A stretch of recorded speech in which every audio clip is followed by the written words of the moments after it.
Hello, welcome. Today I will explain the Elasticsearch code and its front end. So let's get started. This is the class search. Its first function is def init.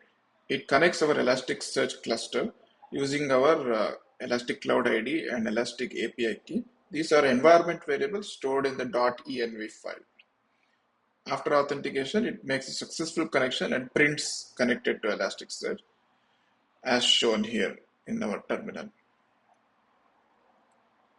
Next, def create index.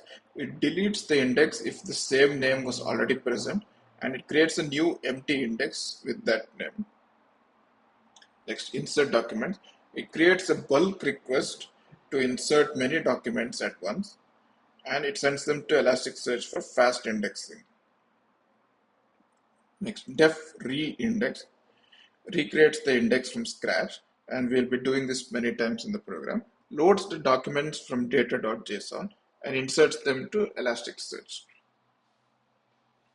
Def search runs a search query on my documents index and accepts any query parameters that Elasticsearch supports. Def retrieve documents. It retrieves a single document using its ID from the index. That's all for search.py. Let's go on to app.py. Here we are using Flask. Flask is a thing that connects the front end to the back end. That is a simple explanation. Next, def index. It handles the get request from the user on the home page and it renders the search form index.html. Handle search. Handle search is the most important function in the program. Here it's where all the heavy lifting happens. In handle search, it handles the post request when the user submits a search on the front end, and it extracts the filters and the main text query. It builds an Elasticsearch query using full text search, filters, and aggregations, and then sends the query to Elasticsearch, parses the aggregations and the search results, and renders the result back to the front end. Let me show you. Here is where our filtering happens, and here is where the faceted search part happens. Here is the full text query.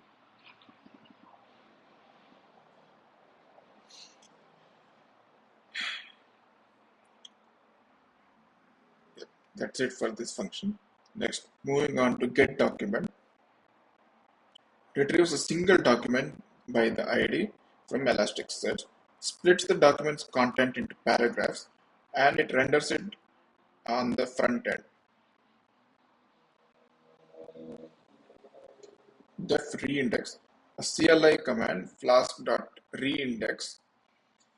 It calls the es.reindex to delete and rebuild the index from data.json and prints the number of indexed documents and time taken.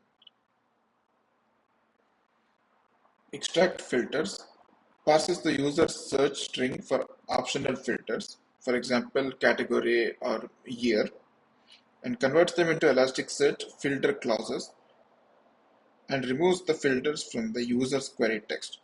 And it returns a filtered dictionary for Elasticsearch and the clean query text for full text search. That's it for app.py. Let's move on to the front end.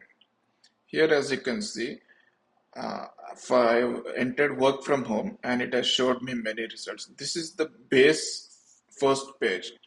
Here we can see the pagination going to the next page, and in each page it only shows 5 results, or we can, this is an optional thing, we can change it to 10 if you want, or any other number, but I have chosen 5 to keep the page in one scroll. Here, as you can see, the categories are there and the years. These are the filters and the faceted part.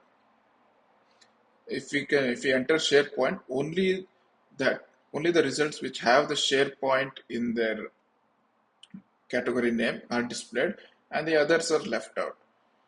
We can even enter the year also to show only SharePoint in 2018.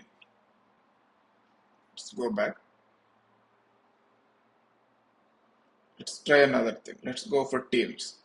Here, as we can see, only the category teams are displayed and the others are left out. So that's it, guys. Thank you for watching.